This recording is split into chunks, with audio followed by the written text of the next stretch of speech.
Hello students, welcome to Tiwari academy.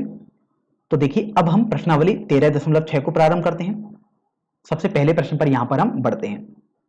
आपको बोला गया है कि एक बेलनाकार बर्तन के आधार की परिधि 132 सेंटीमीटर है और उसकी ऊंचाई 25 सेंटीमीटर है। तो इस बर्तन में कुल कितने लीटर पानी आ सकता है? और आपको देखो एक मात्रक दिया हुआ है, 1000 सेंटीमीटर क्यूब में 1 लीटर होते हैं। तो सबसे पहले तो आप ये देखिए कि आपको बेलन दिया हुआ है, बर्तन का जो आकार है। तो यहां पर हम आपको समझाने के लिए सबसे पहले एक बेलन बना लेते हैं, क्योंकि बर्तन की जो आकृति दी हुई है वो बेलनाकार दी हुई है।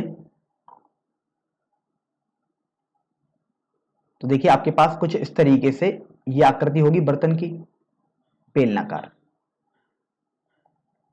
अब उसके बाद आप देखिए, आपको बोला गया है कि जो इसके आधार की परिधि है, तो आधार तो आप देख रहे हैं ये होता है वृत्ताकार भाग। तो इसकी परिधि आपको दी हुई है 132 सेंटीमीटर। तो यहां पर आप जानते हैं परिधि जो होती है वो तो किसी भी वृत्त की 2 पाई आर होती है, जहां पर आर उस वृत्त की त्रिज्या होती है। तो 2 पाई आर आपको दी हुई है 132 सेंटीमीटर और पाई आप 22/7 लगा देंगे। तो देखिए आर का मान आपके पास आ जाएगा। तो यहां पर आपको समझ में आया कि ये जो मान दिया है वो केवल त्रिज्या निकालने के लिए बोला गया है।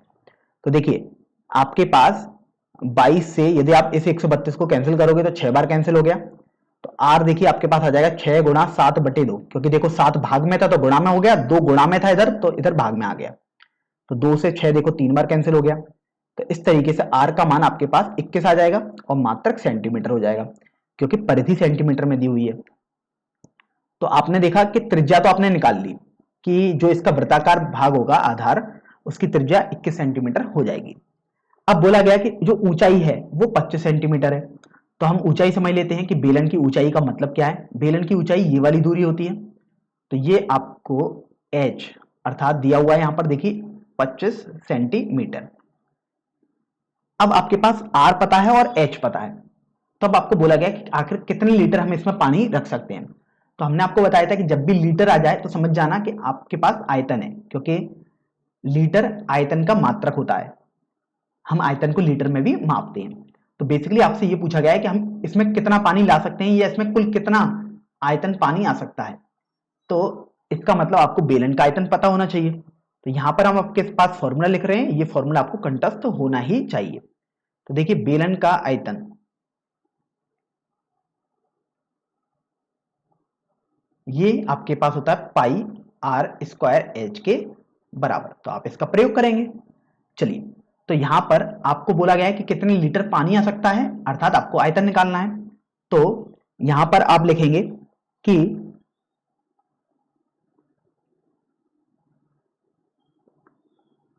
पानी की मात्रा बराबर बेलन का आयतन हो जाएगा। तो चलिए बेलन का आयतन निकालते हैं, और वो आप जानते थे फॉर्मूले से पाई आर स्क्वायर है, अभी मैंने आपको सामने लिखा है ये। तो अब देखिए पाई का मान आप लगा दीजिएगा 22/7। आर आपके पास 21 है, तो 21 का स्क्वायर करना है, तो 21 गुणा 21 लिख दिया क्योंकि आर स्क्वायर था। और अब आप एच का मान लिख सकते हो 25 सेंटीमीटर, तो आपने देखो यहां पर 25 लिख दिया। अब आप एक बात पर गौर करेंगे, तो देखिए अगर हम 7 से इस 21 को कैंसिल करें तो 3 बार कैंसिल हो गया। तो आपके पास देखो ये आ जाएगा 22 गुणा 3 गुणा 21 गुणा 25। तो अब हम सबसे पहले 21 का गुणा 22 से कर देते हैं, तो ये आपके पास आ जाएगा 462 गुणा 3 गुणा 25 आ गया। अब देखिए 462 का गुणा हम 3 से करते हैं, तो ये आ गया 6 8 13, तो 1386 गुणा 25 हो गया। और फिर हम देखिए 1386 का गुणा 25 से कर देते हैं, तो ये देखिए आपके पास आ जाएगा 0 5 6 34। तो ये आपके पास आ गया 34,650। अब देखते हैं आखिर इसका मात्रक क्या होगा। तो आप देख रहे हैं कि आर भी सेंटीमीटर में है, अर्थात त्रिज्या सेंटीमीटर में है और ऊंचाई भी सेंटीमीटर है। तो आर स्क्वायर एच होता है मात्रक। तो मात्रक देखो सेंटीमीटर स्क्वायर इंटू सेंटीमीटर, अर्थात सेंटीमीटर क्यूब ही आ जाएगा। तो इस तरीके से आपके पास मात्रक आ गया 34,650 सेंटीमीटर क्यूब। अब लेकिन यदि आप गौर करेंगे तो आपको तो बोला गया कि आपको बताना है कि जो पानी आएगा वो लीटर में कितना आ सकता है, अर्थात आपको जो आयतन निकालना है वो लीटर में निकालना है, और उसके लिए आपको बोला गया है कि 1000 सेंटीमीटर क्यूब बराबर 1 लीटर होते हैं। तो जब भी आपको कोई भी कन्वर्जन करना हो तो आप एक का मान निकालें। तो देखिए चूंकि यहां पर 1000 सेंटीमीटर क्यूब बराबर 1 लीटर है, तो आप 1 सेंटीमीटर क्यूब का मान निकालेंगे, तो 1 सेंटीमीटर क्यूब बराबर 1/1000 लीटर आपके पास आ जाएगा। अब ये तो आपने देखो कन्वर्जन सीख लिया कि इतना कर आ जाएगा आपके पास। अब एक्चुअल में तो आपके पास इतना पानी है सेंटीमीटर क्यूब में, इसलिए आप बोलेंगे कि बर्तन में पानी की मात्रा वो आपके पास हो जाएगी 34,650। ये देखो सेंटीमीटर क्यूब में था, तो अब आप 1 सेंटीमीटर क्यूब का मान लगा देंगे, अर्थात 1/1000 लीटर। तो अब आप देखोगे तो 1000 से भाग करना है, अर्थात देखो 3 जीरो है तो 0.3 अंक पहले खिसक जाएगा, तो आपके पास ये 34.650 आ जाएगा, और इसका मात्रक आपके पास लीटर में हो जाएगा। तो इस तरीके से आप ऐसे प्रश्नों को हल करेंगे।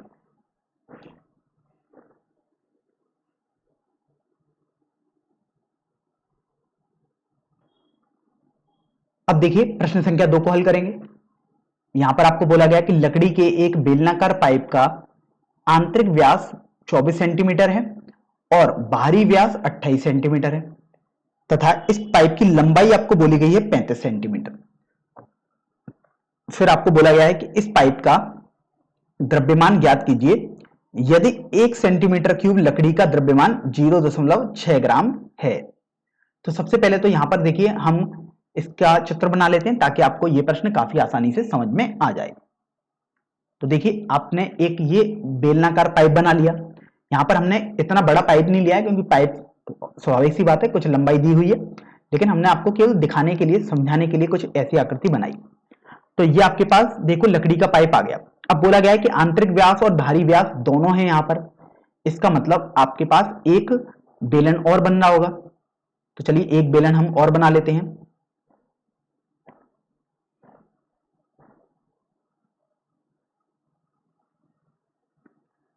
तो आप देख सकते हैं आपके पास कुछ इस तरीके से ये बन रहा होगा।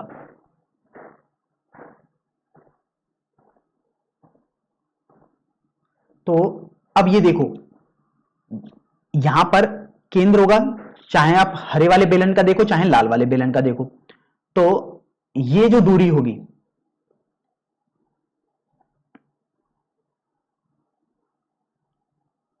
ये दूरी आपके पास आंतरिक त्रिज्या हो जाएगी, और ये बाहर वाली दूरी आपके पास बाहरी त्रिज्या हो जाएगी। अब आपको व्यास दिए हुए आंतरिक और बाहरी, तो आप आंतरिक और बाहरी त्रिज्याएं भी निकाल सकते हैं। अब यहां से आपको यह बोला गया समझने कि इस पाइप का द्रव्यमान ज्ञात करना है। अब देखिए लकड़ी का बेलनाकार पाइप है, तो इसका मतलब यह हुआ कि आप जब आयतन ज्ञात करोगे तो जो अंदर वाला भाग है जो खाली भाग है इसका आयतन आप ज्ञात कर रहे हो बेसिकली। तो अब यहां पर जो आपको आयतन ज्ञात करना है, तो आप बड़े वाले बेलन के आयतन में से छोटे वाले बेलन का आयतन घटा देंगे। तो मानना जो आपके पास आंतरिक त्रिज्या है उसको आप यदि स्मॉल आर बोल देते हैं, तो वो आपके पास देखो आंतरिक व्यास का आधा हो जाएगी त्रिज्या, तो 28/2 अर्थात 14 सेंटीमीटर हो गई। अब इसी प्रकार आप बाहरी त्रिज्या भी लिख सकते हैं। बाहरी त्रिज्या आपके पास हो जाएगी कैपिटल आर, यदि आप उसे मान लेते हैं तो 28 बाहरी व्यास 28 है, तो आंतरिक व्यास तो आपके पास 14 है, 24 है, तो यहाँ ये 24/2 अर्थात 12 सेंटीमीटर हो जाएगी, और यहाँ 28/2 अर्थात 14 सेंटीमीटर आपके पास हो जाएगी। अब देखते हैं कि आपको लंबाई बोली गई है, तो लंबाई तो आप जानते हैं आपके पास ये दूरी होती है लंबाई, जिसको हम स्मॉल एच से प्रदर्शित करते हैं। तो स्मॉल एच है आपके पास 35 सेंटीमीटर। अब आपको बोला गया है इस पाइप का द्रव्यमान ज्ञात करना है। तो द्रव्यमान ज्ञात करने में आपको बोला गया है कि हिंट में आगे देखिए 1 सेंटीमीटर क्यूब लकड़ी का द्रव्यमान 0.6 ग्राम है, और सेंटीमीटर क्यूब आप समझ रहे हैं आयतन का मात्रक होता है, अर्थात अगर आपके पास आयतन आ जाएगा तो आप द्रव्यमान निकाल सकते हैं ग्राम में। तो चलिए हम यहां पर आयतन निकालते हैं, तो इसलिए यहां पर आप पाइप का आयतन निकालते हैं। तो पाइप का आयतन यदि आप निकालेंगे तो वो तो भाई बेलन का आयतन ही होगा, क्योंकि पाइप तो बेलनाकार है। तो बेलन का आयतन आप जानते हैं पाई आर स्क्वायर एच होता है। अब यहां पर आप समझिए पाई आर स्क्वायर एच हम सीधे नहीं लगा सकते। क्यों नहीं लगा सकते? क्योंकि यहां पर अलग अलग त्रिज्याएं दी हुई हैं। तो यहां पर आप बड़े वाले बेलन का आयतन सबसे पहले लिखेंगे, पाई बड़ी वाली त्रिज्या कैपिटल आर का स्क्वायर इंटू एच माइनस छोटे वाले बेलन का आयतन अर्थात पाई आर स्क्वायर एच आप लिख देंगे। अब यहां से आप पाई एच कॉमन ले लीजिएगा, तो आपके पास capital R square minus small R का होल स्क्वायर आ जाएगा। अब आप यहां पर मान लगा देंगे। तो आपको बस मेन चीज ये ध्यान रखनी थी कि पाइप का आयतन आपको किस तरीके से यहां पर लिखना है। तो देखिए कैपिटल आर है आपके पास 14 और स्मॉल आर है 12। पाई का मान आप 22/7 लगा देंगे। एच आपके पास 35 सेंटीमीटर था। कैपिटल आर स्क्वायर अर्थात 14 का स्क्वायर आप लगाएंगे माइनस स्मॉल आर का होल स्क्वायर अर्थात 12 का स्क्वायर आप कर देंगे। तो देखो 22/7 गुणा 35 तो ये आपके पास आ गया। अब देखिए 14 का स्क्वायर यदि आप करोगे तो 196 आ गया, माइनस 12 का स्क्वायर आ गया 144। फिर आप ये देखो कि 7 से ये 35 5 बार कैंसिल हो जाएगा, तो ये बचेगा 22 गुणा 5 गुणा 196 में से यदि आप 144 घटाएंगे तो आपके पास 52 आएगा। तो इस तरीके से अब आप 22 का सबसे पहले 5 में गुणा करेंगे तो 110 आ गया इंटू 52 आ गया।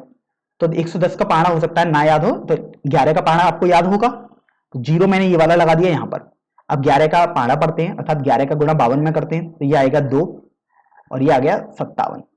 तो ये आपके पास देखो 5720 आ गया। अब देखते हैं कि आखिर इसका मात्रक क्या होना चाहिए।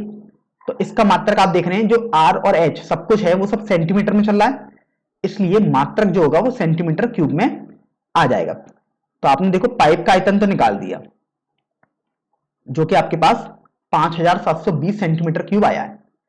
अब लेकिन आपको तो द्रव्यमान निकालना है। आप देख सकते हैं आपके पास सीधे सीधे बोला गया कि पाइप का द्रव्यमान निकालिए। तो द्रव्यमान निकालने की कैसे? तो उसके लिए आपको बोला गया कि 1 सेंटीमीटर क्यूब यदि आपके पास आयतन है तो उसका द्रव्यमान 0.6 ग्राम है। तो चलिए, चूंकि 1 सेंटीमीटर क्यूब लकड़ी का आयतन 0.6 ग्राम है। अब चूंकि आपको 1 सेंटीमीटर क्यूब का नहीं निकालना, आपको तो इस पूरे आयतन का द्रव्यमान निकालना अर्थात इस पूरी लकड़ी का जो पाइप है लकड़ी का उसका। तो इसलिए 5720 सेंटीमीटर क्यूब लकड़ी का आयतन, या आप बोल सकते हैं लकड़ी के पाइप का आयतन। तो अब आप 0.6 का गुणा कर देंगे 5720 में। तो चलिए गुणा करते हैं। तो 6 का गुणा 0 में 0 आ गया, ये 2 आ गया 3 और ये 34 आ गया। अब दशमलव देखते हैं, तो दशमलव एक अंक केवल यहां पर है, तो यहां पर आपके पास दशमलव आ जाएगा। तो इस तरीके से आपको समझ में आएगा कि जो लकड़ी का द्रव्यमान है वो 3432 ग्राम हो जाएगा। तो यहां पर आपने देखो इस प्रश्न को हल कर लिया। अब यहां पर एक बात को गौर करिए कि अगर हम इस प्रश्न की तरफ देखें तो आपको यहां पर यह नहीं बोला गया है कि द्रव्यमान आपको ग्राम में निकालना है या किलोग्राम में निकालना है या किस में निकालना है, लेकिन सामान्यतः हम द्रव्यमान को किलोग्राम में निकालते हैं। लेकिन चूंकि नहीं बोला गया है और किसी विद्यार्थी ने यदि ग्राम में निकाला है तब भी सही है, और कोई विद्यार्थी यदि किलोग्राम में भी निकालता है तब भी वो सही ही होगा। तो आप जानते हैं 1 किलोग्राम में 1000 ग्राम, तो अगर आप किलोग्राम में बदलेंगे तो आपको 1000 से भाग करना पड़ेगा। तो देखिए ये आपके पास आ जाएगा 3.432 किलोग्राम। तो आप देख रहे हैं चाहे आप किलोग्राम में अपना उत्तर दें चाहे ग्राम में उत्तर दें, दोनों ही आपके उत्तर बिल्कुल सही होंगे।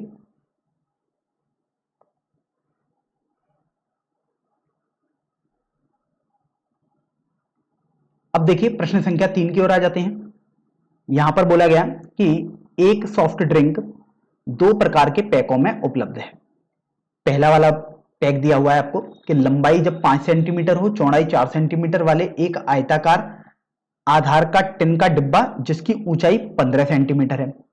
तो सबसे पहले तो आप ये देखिए कि जो पहली प्रकार का पैक दिया हुआ है आपको सॉफ्ट ड्रिंक का, वो अगर आप गौर से समझेंगे इसे तो लंबाई चौड़ाई और ऊंचाई आपको तीनों दी हुई है अर्थात घनाभ के आकार का दिया हुआ है। तो अगर हम पहले वाले देखेंगे तो इसमें आपके पास घनाभ के आकार का है, तो यहां पर मैं लिख भी देता हूं घनाभाकार टिन का डिब्बा।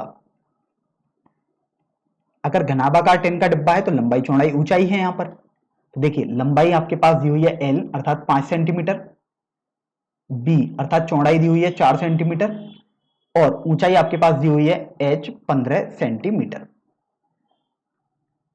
अब इसी तरीके से यहां पर हम दूसरे वाले टिन के डिब्बे को भी समझते हैं कि आखिर वो किस तरीके का है। तो आप देख रहे हैं, आपको दूसरा वाला जो टिन का डिब्बा बोला गया है वो है व्यास 7 सेंटीमीटर वाले वृत्तीय आधार और 10 सेंटीमीटर ऊंचाई वाले एक प्लास्टिक का बेलनाकार डिब्बा। तो यहां पर आप देख रहे हैं कि जो दूसरा वाला डिब्बा है वो बेलनाकार डिब्बा है। अगर बेलनाकार डिब्बा है तो आप वहां पर देख पा रहे हैं कि आपको वहां पर व्यास दिया हुआ है, व्यास दिया हुआ है 7 सेंटीमीटर। तो आप आसानी से त्रिज्या निकाल सकते हैं, अर्थात आर वो हो जाएगी व्यास का आधा 7/2 सेंटीमीटर। अब इसी तरीके से आप देखिए, आपको यहां पर ऊंचाई भी दी हुई है उस बेलनाकार डिब्बे की, अर्थात उस बेलन की। तो ऊंचाई को आप स्मॉल एच से प्रदर्शित करते हैं, वो 10 सेंटीमीटर हो गई। यहां पर आप बिल्कुल भी संदेह ना करें, यहां पर हमने एच लिख दिया और यहां पर भी एच लिखा है, ये दोनों अलग अलग परिस्थिति में एच है। ये बेलन के लिए है और ये आपके पास घनाभ के लिए है। फिर आप यदि आगे पढ़ेंगे तो आगे आपको बोला गया है कि किस डिब्बे की धारिता अधिक है और कितनी अधिक है। तो यहां पर देखिए एक शब्द आया धारिता का। हमने आपको पहले भी समझाया था कि धारिता आयतन को ही हम बोलते हैं। तो बेसिकली आपसे पूछा गया कि किस डिब्बे का आयतन अधिक है और कितना अधिक है। तो चलिए यहां पर हम घनाभाकार टिन का डिब्बा जो हमारे पास पहले वाले भाग में, यहां पर हम आयतन निकालते हैं। तो घनाभ का आयतन आप जानते हैं एल बी एच होता है, अर्थात लंबाई चौड़ाई और ऊंचाई का तीनों का गुणनफल आप करेंगे। चलिए यहां पर हम लिखते हैं, तो 5 गुणा 4 गुणा 15 आपके पास आ जाएगा। 5 का 4 से गुणा करेंगे तो 20 आ गया, गुणा 15 आपके पास आ गया। तो यहां से आप देख रहे हैं, अगर आप इसको सरल करोगे तो आपके पास ये 300 आ जाएगा। तो इस तरीके से आपके पास टिन के डब्बे की धारिता आ गई 300 सेंटीमीटर क्यूब, क्योंकि सभी को सेंटीमीटर में था इसलिए मात्रक सेंटीमीटर क्यूब आ गया। अब यहां पर हम बेलनाकार डिब्बे का आयतन निकालते हैं, दूसरे वाले पैक में जो दिया था। तो इसमें आप देख रहे हो कि बेलनाकार डिब्बे का आयतन तो होता है पाई आर स्क्वायर एच के बराबर। अब यहां पर आप देखो पाई का मान 22/7 हम लगा देते हैं, आर स्क्वायर है अर्थात आर का 2 बार गुणा करेंगे तो ये 7/2 गुणा 7/2 कर दिया, और एच आपके पास 10 है। अब देखिए 7 से ये 7 आपके पास कैंसिल हो गया, 2 से ये 22 11 बार कैंसिल हो गया, और 2 से ये 10 5 बार कैंसिल हो गया।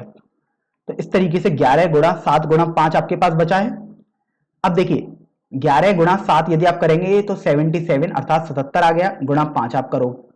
तो अब इसको आप यदि आप हल करोगे तो आपके पास 385 आ जाएगा। अब मात्रक देखते हैं, तो यहां पर भी आर और एच सब कुछ सेंटीमीटर में ही था, तो इसलिए जो मात्रक आएगा वो सेंटीमीटर क्यूब में आ जाएगा। तो आपने देखा कि हमने पहले वाले पैक अर्थात जो घनाभ का आकार का टिन का डब्बा था पैक का, उसका आयतन निकाला तो 300 सेंटीमीटर क्यूब है, और बेलनाकार प्लास्टिक का जो डब्बा था वो 385 सेंटीमीटर क्यूब है। तो आपको पता लग रहा है कि जो बेलनाकार वाला टिन का डब्बा है उसका आयतन ज्यादा है। तो इसलिए यहां से आप बोल सकते हैं कि बेलनाकार डब्बे की धारिता अधिक है, क्योंकि आप जानते हैं कि 385 300 से तो बड़ा ही होता है। तो आपके पास ये तो आगे धारिता अधिक है, लेकिन आप देखिए आपको तो आगे बोला गया ये भी बताना है कि आखिर कितनी अधिक है धारिता। तो कितनी अधिक के लिए आप 385 में से 300 को घटा देंगे, तो 385 यहां पर मैं निकाल देता हूं अंतर, इन दोनों में कितना अंतर है, 385 माइनस 300 करेंगे तो 85 सेंटीमीटर क्यूब आपके पास आ जाएगा। तो इसलिए आप यहां पर आगे लिख सकते हैं कि बेलनाकार डब्बे की धारिता घनाभाकार डिब्बे की धारिता से 85 सेंटीमीटर क्यूब अधिक है। तो इस तरीके से आपका यह प्रश्न हल हो जाएगा। चलिए अब हम अगले प्रश्न की ओर बढ़ते हैं, प्रश्न संख्या 4 की ओर। यदि एक बेलन का पार्श्व पृष्ठीय क्षेत्रफल 94.2 सेंटीमीटर स्क्वायर है और उसकी ऊंचाई 5 सेंटीमीटर है, तो ज्ञात कीजिए पहला वाले भाग में आपको ज्ञात करना है कि आधार की त्रिज्या क्या होगी। चलिए यहां पर सबसे पहले हम एक बेलन समझा देते हैं ताकि आपको समझ में आ जाए। तो बेलन की हम एक आकृति बना रहे हैं।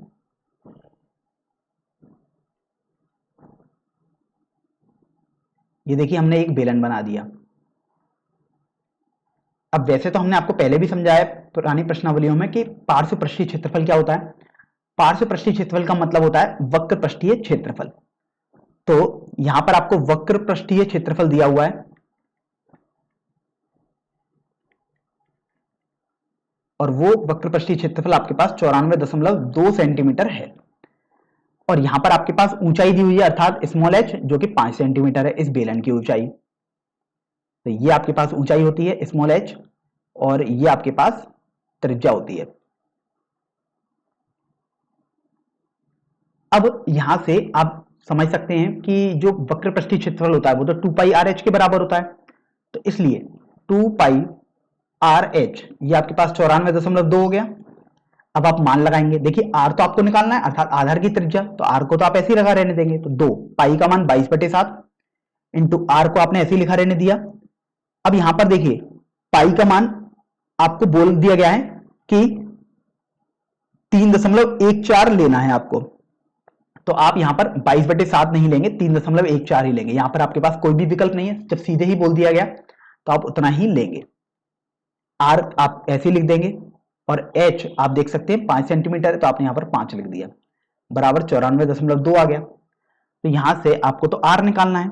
तो देखिए 2 का गुणा 5 से करेंगे तो 10 आ जाएगा। तो 31.4 आ गया क्योंकि 10 का गुणा 3.14 से भी करेंगे बराबर 94.2 आपके पास आ जाएगा। फिर आप देखो आपको r का मान निकालना है तो आप 31.4 जो इस पक्ष में है दूसरे पक्ष में भेजेंगे अर्थात दाईं तरफ, तो ये भाग में आ जाएगा। अब देखिए ये दशमलव आपने हटा दिया। तो अब यहां से आप ये देखो 314 हर में है और 942 आपके पास अंश में है। तो अगर आप 314 से 942 को कैंसिल करोगे तो ये देखिए आपके पास 3 बार कैंसिल हो जाएगा। तो इस तरीके से आपके पास आधार की त्रिज्या 3 आ जाएगी। अब देखते हैं कितना मात्रक होना चाहिए कि सेंटीमीटर में आएगी या मीटर में। तो देख रहे हैं जो क्षेत्रफल है वो सेंटीमीटर स्क्वायर में, ऊंचाई भी सेंटीमीटर में है। तो आपके पास जो यहां पर त्रिज्या आएगी वो सेंटीमीटर में आ जाएगी। तो पहला वाला भाग तो काफी आसानी से आपने हल कर लिया कि जो आधार की त्रिज्या है, जो वृत्ताकार भाग रहता है आधार वाला, उसकी त्रिज्या 3 सेंटीमीटर होगी। अब हम दूसरे वाले भाग पर बढ़ते हैं। तो दूसरे वाले भाग में आप देख सकते हैं आपको बोला गया है कि बेलन का आयतन ज्ञात करिए। तो चलिए इसको हम हल कर लेते हैं। बेलन का आयतन, अब आप जानते हैं कि बेलन का जो आयतन होता है इसका सूत्र आपको कंठस्थ होना चाहिए और ये आपके पास फॉर्मूला होता है पाई आर स्क्वायर एच के बराबर। अब यहां पर आर और एच आपको चाहिए। तो देखिए आर आपने अभी निकाला 3 सेंटीमीटर और एच आपको पता ही है प्रश्न में दिया गया 5 सेंटीमीटर। तो चलिए पाई का मान तो बोल दिया गया है कि 3.14 ही प्रयोग में लाना है। आर स्क्वायर है अर्थात 3 का वर्ग गुणा एच आपके पास 5 हो गया। तो देखिए 3.14 गुणा 3 का स्क्वायर 9 हो गया गुणा 5 आपके पास हो गया। तो अभी आप 3.14 का गुणा 5 से कर दीजिएगा, मतलब इसका और इसका गुणा करेंगे तो देखो ये आपके पास आ गया 0 7 15। तो 15.70 गुणा 9 आपके पास बचा है। तो अभी आप ये देखो कि 15.70 का 9 से गुणा करेंगे तो देखो 0 3 1 14। तो इस तरीके से ये आपके पास 141.30 सेंटीमीटर क्यूब आ जाएगा। तो इस तरीके से आपने बेलन का आयतन भी निकाल लिया है जो कि 141.30 घन सेंटीमीटर आया है।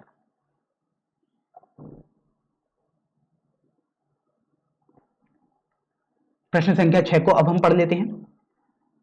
सॉरी, प्रश्न संख्या 5 को आपको बोला गया कि 10 मीटर गहरे एक बेलनाकार बर्तन की आंतरिक वक्र पृष्ठ को पेंट कराने का व्यय ₹2200 है। यदि पेंट कराने की दर ₹20 प्रति मीटर स्क्वायर है तो ज्ञात कीजिए। पहला वाला भाग है कि बर्तन का आंतरिक वक्र पृष्ठीय क्षेत्रफल। तो सबसे पहले तो आप ये देखिए कि आपको बोला गया है कि जो टोटल व्यय है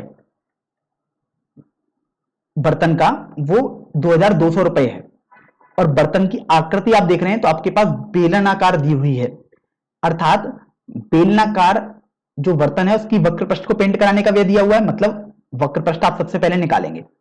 तो यहां पर आप देख रहे हैं कि h जो गहराई दी हुई है, या हम जिसे ऊंचाई बोल सकते हैं या लंबाई बोल सकते हैं, वो आपके पास 10 मीटर दी हुई थी बेलन की। बेलनाकार बर्तन है अर्थात मैं बेलन ही लिख देता हूं। तो अब यहां से आप देखो, जब आपके पास ऊंचाई आ गई और ये आ गया ₹2200, और आपको पता है कि 1 मीटर स्क्वायर 20 रुपए खर्च करता है, तो यहां पर आप लिखेंगे चूंकि 20 रुपए से पेंट किया गया क्षेत्रफल, क्योंकि आपको अब ये देखना होगा कि आखिर इतने जब रुपए लगे हैं तो आखिर कितने क्षेत्रफल के लिखे हैं।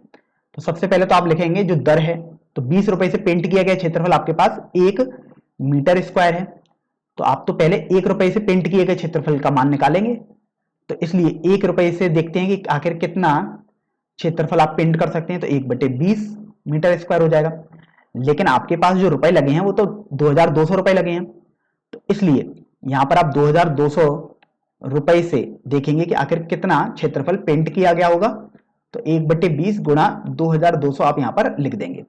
तो देखो जीरो से ये जीरो कैंसिल हो गया, तो यहां से आप देख रहे हैं कि 2 से ये 220 110 बार कैंसिल हो जाएगा, तो इस तरीके से आपके पास 110 मीटर स्क्वायर आ जाएगा। अब 110 मीटर स्क्वायर जो आपके पास आया है, इसी का मतलब ये हुआ कि जो आंतरिक वक्रपृष्ठीय क्षेत्रफल था वो 110 मीटर स्क्वायर होगा, तभी तो आपके पास जो व्यय है वो 2200 लगा होगा, तभी तो आपने देखिए इसको इस तरीके से हल किया है यहां से। तो इस तरीके से आपके पास पहला वाला भाग हल हो गया कि बेलन का आंतरिक वक्र पृष्ठीय क्षेत्रफल 110 मीटर स्क्वायर हो जाएगा। अब देखिए हम दूसरे वाले भाग पर अब बढ़ते हैं। दूसरे वाले भाग में आपको बोला गया कि आधार की त्रिज्या आपको ज्ञात करनी है। तो आप देखो, जब आपको आंतरिक वक्रपृष्ठीय क्षेत्रफल पता लग गया तो आधार की त्रिज्या के लिए हम यहां पर वक्रपृष्ठीय क्षेत्रफल का फॉर्मूला लगा देते हैं। तो वक्रपृष्ठीय क्षेत्रफल आपके पास होता है 2πr(h) के बराबर, और आप देख रहे हो आपने अभी निकाला है वक्रपृष्ठीय क्षेत्रफल 110 के बराबर, तो इसलिए आप 2πr(h) को 110 के बराबर लिख देंगे। अब r आपको नहीं पता है अर्थात त्रिज्या नहीं पता है, तो आप इसको तो ऐसे ही रहने देंगे, अर्थात r को तो r ही लिखेंगे। पाई का मान आपने 22/7 लिख दिया। h आप देख सकते हो प्रश्न में आपको बोला गया है कि 10 मीटर गहरा है, जिसको हमने यहां पर आपको बताया भी था, गहराई या ऊंचाई या लंबाई तीनों एक ही बात होती है बेलन के रूप में। तो h आपने 10 लिख दिया, बराबर 110 हो गया। तो देखिए r अगर आप निकालेंगे तो ये आ जाएगा 110 गुणा 7/2 गुणा 22 गुणा 10। अब समझते हैं ये कैसे आया है। तो देखिए जो भी गुणा में होते हैं दूसरी तरफ पक्ष में ले जाओ तो वो भाग में बदल जाते हैं, और जो भाग में होते हैं पक्षांतर करोगे तो गुणा हो जाता है। देखो 7 भाग में भी यहाँ पर बाएं पक्ष में दाएं पक्ष में ले गए तो गुणा में आ गया, 2 22 और 10 ये देखिए गुणा में है बाएं पक्ष में, दाएं पक्ष में ले गए तो देखिए भाग में आ गया। तो अब यहां से आप ये देखो कि 0 से ये 0 कैंसिल हो गया और 11 से ये 22 दो बार कैंसिल हो गया, तो इस तरीके से r का मान आपके पास 7/4 आ जाएगा। अगर आप इसको थोड़ा सरल करना चाहें तो देखिए r आपके पास ये हो जाएगा, अगर आप सरल करो तो चलिए 4 से 7 को कैंसिल करते हैं तो 1.75 आपके पास आ गया। तो यहां से आपको समझ में आएगा कि जो त्रिज्या होगी 1.75 हो जाएगी। अब देखते हैं आखिर मात्रक क्या होगा।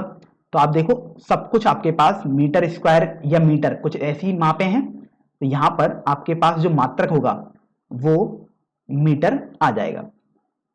तो इस तरीके से आपने आधार की त्रिज्या निकाल ली जो कि 1.75 मीटर आई है।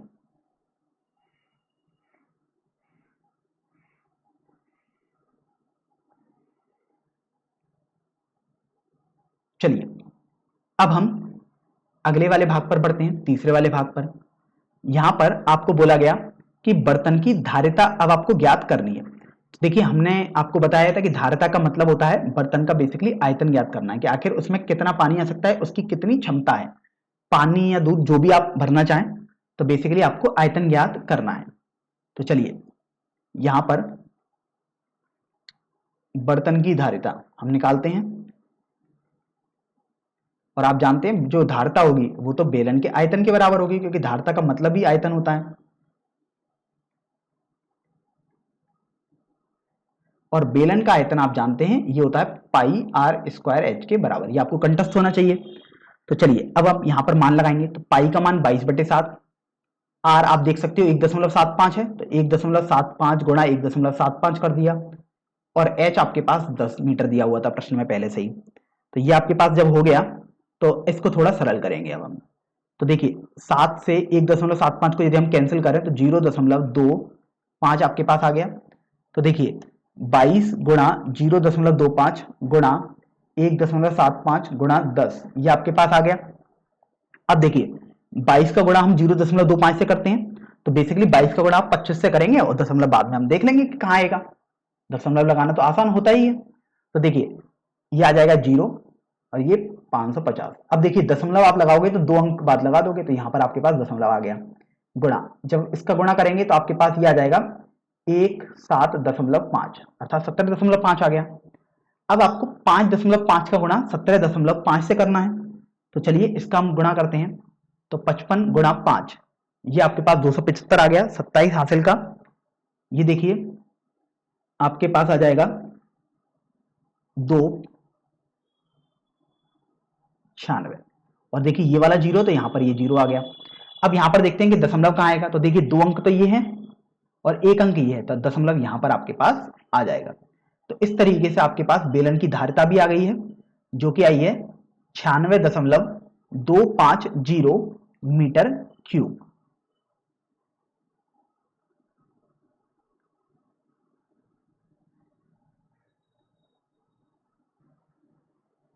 चलिए अब हम प्रश्न संख्या 6 पर बढ़ते हैं।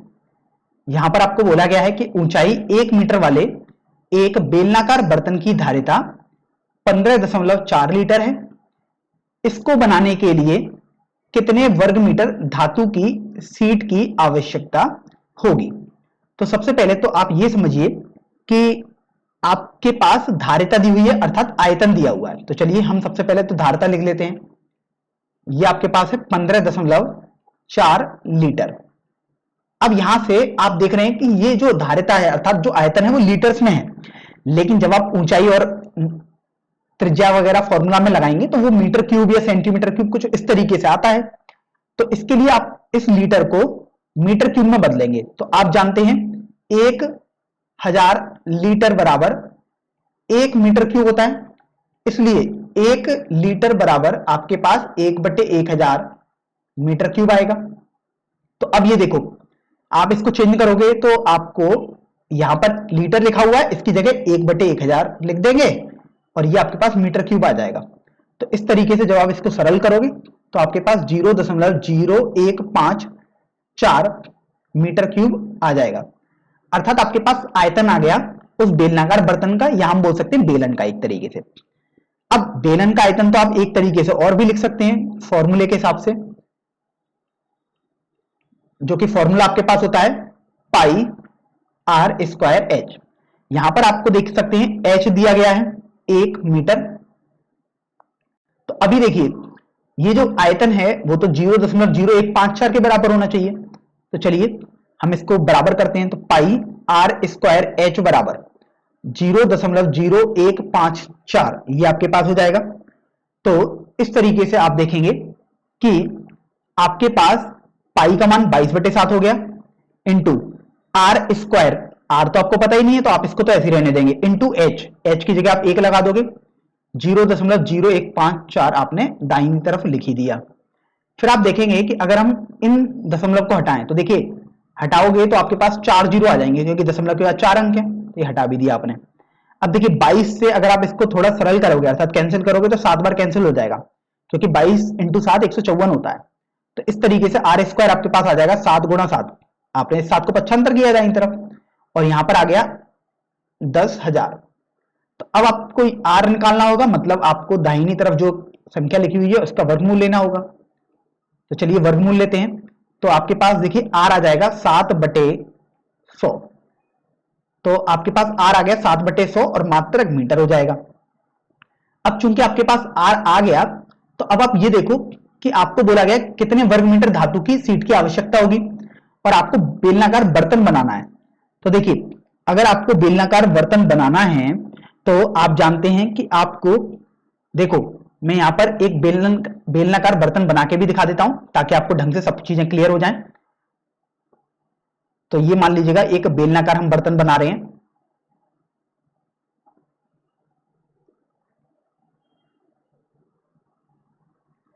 अब ये देखो, आपने ये बेलनाकार बर्तन बनाया। अब जो धातु की शीट है वो स्वाभाविक सी बात है इस वक्र पृष्ठ पर तो लगेगी ही लगेगी, मतलब जो बाल्टी या बेलनाकार बर्तन जो होगा उसके चारों तरफ जो चादर लगेगी वो भी धातु की लगेगी, और इसके साथ साथ देखिए ये पूरी चादर लगेगी। ठीक है, अब इसके साथ साथ आप देखोगे कि यहां पर जो आपके पास आधार का सिरा होता है, जो वृत्ताकार भाग होता है, वहां भी धातु की चादर लगेगी, क्योंकि जो बर्तन का पेंदा होगा उसमें भी तो धातु यूज होगी ही। तो इस तरीके से आपको समझ में आएगा कि ये जो भाग है यहां पर भी आपके पास धातु लगेगी, और जो ऊपर वाला भाग है यहां पर भी आपके पास धातु लगेगी, धातु की चादर यहां पर भी लगेगी। तो इसका मतलब ये हुआ कि अगर आपसे पूछा जाए कि धातु की कितनी चादर लगेगी या धातु की चादर का क्षेत्रफल पूछा जाएगा, तो आपको इसका बेलन का, या आप बोल सकते हैं बेलनाकार बर्तन का संपूर्ण पृष्ठ क्षेत्रफल चाहिए होगा। तो चलिए यहां पर हम लिख लेते हैं कि धातु की शीट का क्षेत्रफल जो आपको आवश्यक होगी, ये आपके पास बेलन के संपूर्ण पृष्ठ क्षेत्रफल के बराबर आपके पास आ जाएगा। तो देखिए अब आप बेलन का संपूर्ण पृष्ठ क्षेत्रफल निकालेंगे। तो देखिए ये तो आपको कंठस्थ होना चाहिए था, ये फॉर्मूला ये होता है 2 pi R square plus 2 pi R H. 2 pi R H होता है वक्र पृष्ठ का क्षेत्रफल और 2 पाई आर स्क्वायर होता है ये जो आधार वाले भाग है इनका क्षेत्रफल। तो देखिए आर तो आपने निकाल चुका है 7/100। यहां पर देखिए 2 पाई आर आपने ओबेनिस्ट ले लिया, आपके पास आर प्लस एच बचा। अब देखिए 2 पाई का मान 22/7, आर का मान 7/100, आर का मान 7/100 और एच का मान 1 आपने लगा दिया। अब केवल आपको इसको थोड़ा सरल करना बाकी रह गया है। तो देखिए 2 गुणा, अब देखियो 7 से ये 7 तो कैंसिल हो गया, तो आपके पास 22/100 बचा। जब आप यहां पर एलसीएम लेंगे अर्थात लासापा लेंगे तो आपके पास 107/100 आ जाएगा। चलिए अब हम इनको थोड़ा मल्टीप्लाई कर लेते हैं। तो देखिए 22 का गुणा पहले हम 107 से करते हैं, 2 तो ऐसे ही रहेगा, और बटे 100 गुणा 100 आपके पास जो हर में वो ऐसे ही रहेगा। अब 22 का 107 से गुणा करेंगे तो देखिए यहां पर 4 आ गया, 5 और ये 23 आ गया, अर्थात 2354 आ गया। अब आप इसका भी गुणा करेंगे तो ये आपके पास आ जाएगा 8047। तो ये 4708 अंश में आ गया। 2 का गुणा आपने 2354 से किया, बटे अब आप हर में लिखोगे, देखिए 10,000 आ गया हर में। तो अब यहां से आप भाग दे सकते हैं, तो जो दशमलव होगा वो 4 अंक खिसक जाएगा बाईं तरफ, क्योंकि यहां पर आप देख रहे हैं हर में 4 जीरो हैं। तो यहां से आपके पास आ जाएगा 0.4708, और मात्रक आप लिखेंगे तो वो मात्रक मीटर स्क्वायर हो जाएगा, क्योंकि जो आर अर्थात त्रिज्या है और जो ऊंचाई है वो दोनों मीटर में ही हैं। तो इस तरीके से आपका यह प्रश्न आसानी से हल हो चुका है।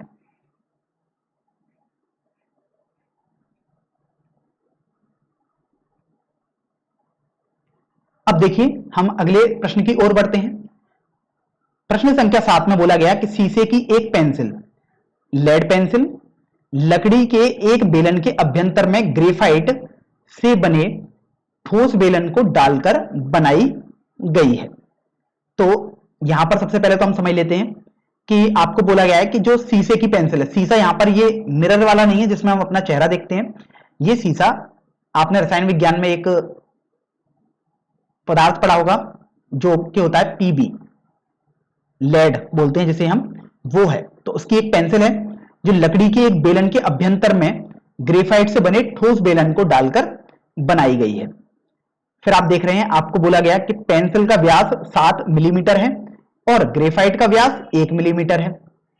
यदि पेंसिल की लंबाई 14 सेंटीमीटर है तो लकड़ी का आयतन और ग्रेफाइट का आयतन ज्ञात कीजिए।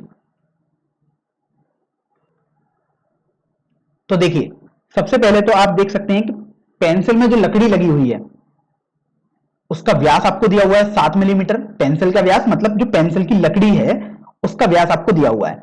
तो यहां पर आप सबसे पहले तो देख रहे हैं कि पेंसिल में लगी हुई लकड़ी की आंतरिक त्रिज्या आप निकाल लीजिएगा। तो आंतरिक त्रिज्या अगर आप स्मॉल आर से प्रदर्शित करते हैं तो आप जानते हैं वो तो व्यास का आधा होती है, और व्यास आपके पास व्यास आपके पास ग्रेफाइट की वो था, तो वो आपके पास हो जाएगी 1/2 अर्थात 0.5 mm। अब देखिए आपने त्रिज्या तो निकाल ली, अब आप देख रहे हैं कि बाहरी त्रिज्या जो होगी उसको हम निकाल लेते हैं। बाहरी त्रिज्या, तो बाहरी जो त्रिज्या होगी वो आपके पास ये पेंसिल का व्यास जो होगा वो वाली होगी। क्योंकि देखिए आपने देखा होगा कि जब आपके पास कोई पेंसिल होता है तो कुछ इस तरीके से मान लीजिएगा आपके पास एक पेंसिल है, तो इसमें देखिए लकड़ी कुछ ऐसे लगी होती है, यहां पर काली काली सी आपने देखा होगा लकड़ी की पेंसिल में। तो आपके पास जो बाहरी व्यास है मतलब ये है वो सब 7 दिया हुआ है, और जो छोटे वाले वृत्त का व्यास है वो 1 मिलीमीटर दिया हुआ है। तो बाहरी त्रिज्या आपको देखनी है तो वो आपके पास आ जाएगी कैपिटल आर। यदि आप उसको मान लेते हैं तो 7/2 आ गई अर्थात 3.5 mm आपके पास आ गई है। अब यहां से आपने जब ये कर लिया तो आपको तो देखना है कि आखिर पेंसिल में कितनी लकड़ी लगी हुई है।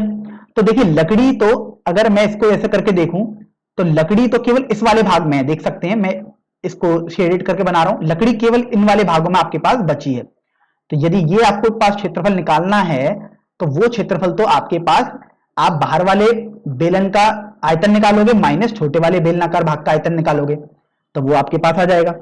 तो इस तरीके से आप लिख सकते हैं कि पेंसिल में लगी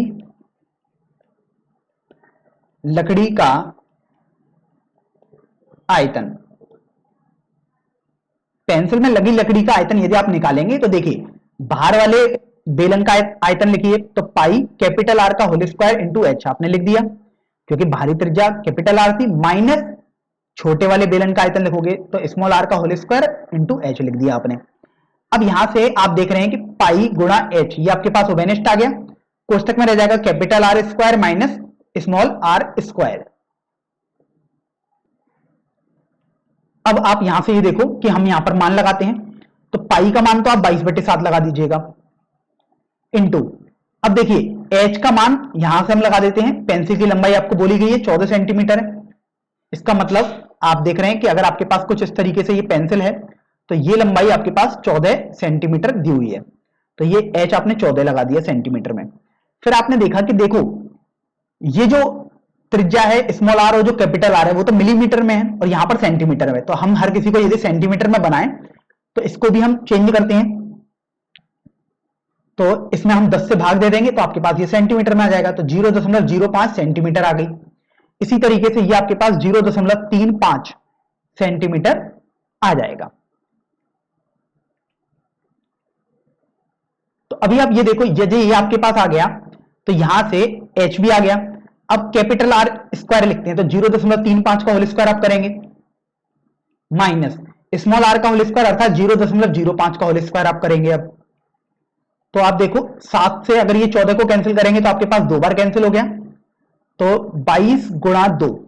अब कोष्टक में देखते हैं 0.35 का होल स्क्वायर आपके पास आ जाएगा 0.1225। ध्यान रखें दशमलव को आप हटा दीजिएगा, 35 का स्क्वायर बेसिकली करना है, करने के बाद आप फिर दशमलव लगाएंगे माइनस, यहां 5 का स्क्वायर 25 आएगा लेकिन दशमलव 4 अंकों बाद लगेगा, क्योंकि देखिए 2 अंक तो यहां पर हैं, चूंकि स्क्वायर कर रहे हैं इसलिए 4 अंक लगाने पड़ेंगे आपको दशमलव के लिए, तो ये आपके पास आ जाएगा। तो इस तरीके से देखो जब आप इसमें से घटाएंगे तो आ जाएगा 22 गुणा 2 गुणा 0.1200। अब देखिए 22 का पहले हम 2 से गुणा कर देते हैं तो 44 आ गया, गुणा 0.1200 आ गया। अब आप ये देखो कि 12 चौक 48, 4 हासिल का आ गया और यहां पर देखिए 52 आ गया। अब दशमलव तो 4 अंक बाद लगाना था, यहां पे तो 3 ही अंक हैं तो इसलिए यहां पर आपके पास ये आ जाएगा। तो इस तरीके से आपसे पेंसिल का लकड़ी का आयतन आपने निकाल लिया है, ये आपके पास सेंटीमीटर क्यूब में आ चुका है। तो 0.0528 सेंटीमीटर क्यूब ये आपके पास लकड़ी का आयतन आ गया है। अब यहां पर देखिए, अच्छा यहां पर हमने एक गलती ये कर दी है कि हमने यहां पर जीरो नहीं लगाए हैं अभी, कोई बात नहीं, अभी हम इसको दोबारा कर देते हैं ढंग से। देखिए जब आपने इसको हल किया तो ये आपके पास आया 5 2 8, लेकिन ये 2 जीरो भी लगे हुए हैं तो आपने ये लगाया। अब आप दशमलव लगाएंगे तो आपके पास ये आ गया, तो ये आपके पास सेंटीमीटर क्यूब में आ जाएगा। तो इस तरीके से पेंसिल में लगी लकड़ी का आयतन आपके पास आ गया। आप देख सकते हो, आपसे बोला भी गया था कि लकड़ी का आयतन ज्ञात करना है, अर्थात स्वाभाविक सी बात है जो पेंसिल में लकड़ी लगी हुई है उसका आयतन ज्ञात करना है। तो एक भाग तो आपने हल कर लिया आसानी से। अब बात करते हैं कि आपको ग्रेफाइट का आयतन ज्ञात करना है, और आप जानते हैं जो ग्रेफाइट है वो तो ये देखो जो बीच में ये नली लगी हुई है लकड़ी की बेलनाकार, वो है। तो हम यहां पर देखिए ग्रेफाइट का आयतन ज्ञात करते हैं।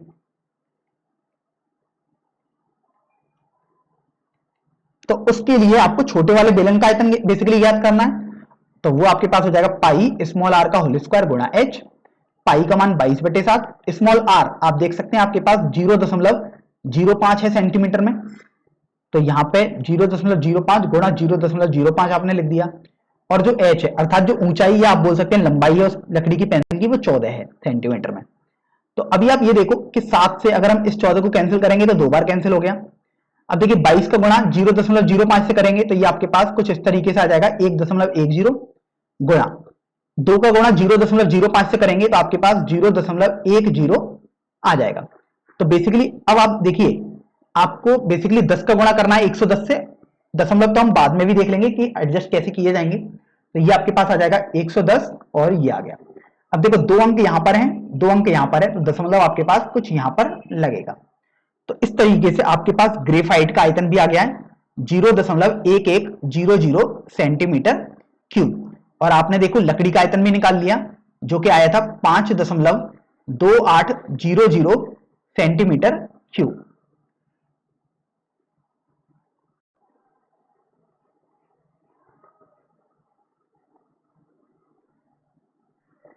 अब देखिए हम प्रश्नावली 13.6 का सबसे अंतिम प्रश्न अर्थात प्रश्न संख्या 8 हल करेंगे।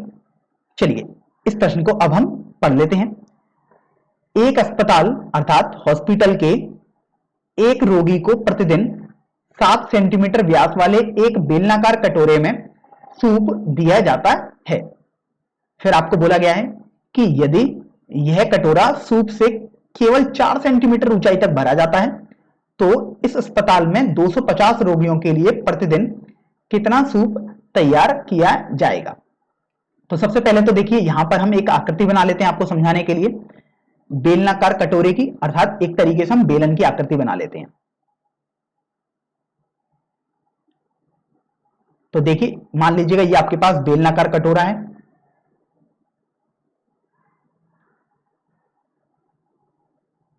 अब बेलनाकार कटोरा है तो स्वाभाविक सी बात है इसका आधार की कोई ना कोई त्रिज्या होगी। तो आपके पास व्यास दिया हुआ है 7 सेंटीमीटर, तो आप त्रिज्या निकाल सकते हैं, वो होती है व्यास का आधा अर्थात 7/2 सेंटीमीटर। अब देखो त्रिज्या आपके पास आ गई, त्रिज्या मतलब ये आपके पास होती है ये दूरी। अब आपको बोला गया है कि जो इसमें सूप हमने भरा है वो 4 सेंटीमीटर ऊंचाई तक भरा है। अब देखो आपके पास ये पूरी ऊंचाई नहीं है इस बेलन की, लेकिन आपको ये पता है कि जो आपने सूप भरा है वो सूप मान लीजिएगा यहां तक आपने भरा है, ये सूप भरा हुआ है जिसको मैं हरे रंग से दिखा रहा हूं, ये देखिए आपने सूप भर दिया इसमें। अब जो सूप आपने भरा तो उसमें बोला गया कि केवल 4 सेंटीमीटर ऊंचाई तक भरा है आपने सूप, मतलब ये आपके पास 4 सेंटीमीटर है। तो अब देखिए इसमें छात्रों को संदेह यह आएगा कि यहां पर बेलन की ऊंचाई तो पता ही नहीं है तो हम आयतन कैसे निकालें, क्योंकि आपके पास जो एच होता था वो बेलन की ऊंचाई होती थी। तो अभी आप यहां पर गौर करेंगे कि अगर हमने यहां तक सूप भरा है तो इसका मतलब यह हुआ कि बेलन की ऊंचाई आप इतनी भी मान सकते हैं, क्योंकि अगर आप ऊपर वाले बेलन को एक तरीके से हटा दें इसके ऊपर वाले भाग को, तो आप देखिए ये भी तो एक बेलन ही होगा, बस छोटा बेलन हो जाएगा ये 4 सेंटीमीटर का। तो जो आपके पास जहां तक सूप भरा गया है वही ऊंचाई एक तरीके से आपकी ऊंचाई हो जाएगी बेलन के आयतन निकालने के लिए। तो यहां से आपको तुरंत समझ में आएगा कि एच का मान बेसिकली 4 सेंटीमीटर ही आप यहां पर लगाएंगे। आपको देखो एच पता लग गया और अब देखिए आपको आर भी पता लग गया है। तो आपसे बोला गया कि 250 रोगियों के लिए प्रतिदिन कितना सूप तैयार होता है, तो हम तो सबसे पहले एक रोगी के लिए सूप निकाल लेते हैं। तो इसलिए एक रोगी के लिए सूप की मात्रा। सूप की मात्रा, स्वाभाविक सी बात है कि आपको आयतन निकालना है इस बेलन का, तो बेलन का आयतन लिख देते हैं यहां पर हम। और बेलन का आयतन आप जानते हैं, ये आपके पास होता है पाई आर स्क्वायर एच। देखिए पाई आर स्क्वायर एच आपने यहां पर लिख दिया। अब आप ये देखो कि पाई का मान तो आप 22/7 लगा दो, आर आप देख सकते हो 7/2 है ये आपके पास, तो स्क्वायर करोगे तो मतलब 7/2 इंटू 7/2 लिख देंगे आप। और एच आप देख सकते हो आपके पास 4 है।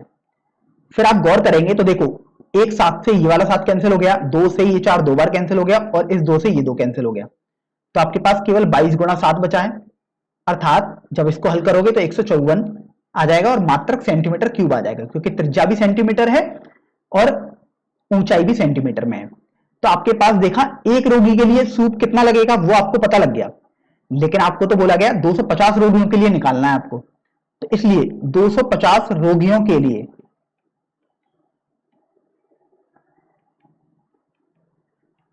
सूप की मात्रा, तो वो आपके पास 250 गुणा एक रोगी की सूप की मात्रा करके आ जाएगा, तो 250 गुणा 154 कर देंगे।